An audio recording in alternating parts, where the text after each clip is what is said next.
Pa tudi, če je bilo vse res, ne, da gre za neko izsiljevanje, pol ne pošleš nacionalni preiskovalni urad na letališče, da aretira nekoga, ki ne beži iz države, ampak je prišel nazaj.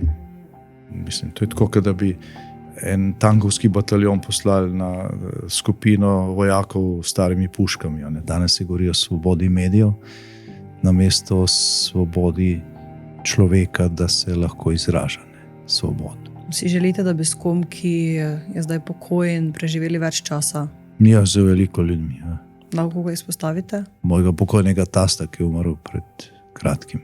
Mi je žal za vsako minuto, ko se nismo pogovarjali. To zelo pogrešam. Moja mama je imela Parkinsonovo bolezen. Ne. To je strašna stvar.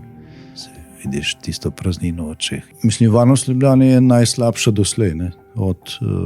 Ne vem, od katerih časov. Ne. Tudi socializmu je bilo bolj varno, kot je zdaj. Če nekdo, ki izpolni pogoje za upokojitev, ne, in gre potem še delati. Ne. Zdaj izgubi pravico do polne pokojnine. Ne. Zdaj, če ta človek še naprej dela, pač plačuje še vedno v pokojninsko blagajno, ne, še dodatno prispeva. Zakaj ima potem samo 40% pokojnine? Pripadamo cela. Ne. Ja, slabo vlado izvolijo dobri ljudje, ki ne gre dovolj. Vsi imamo en glas, noben nima večje moči od enega glasu na dan volitev. Ne.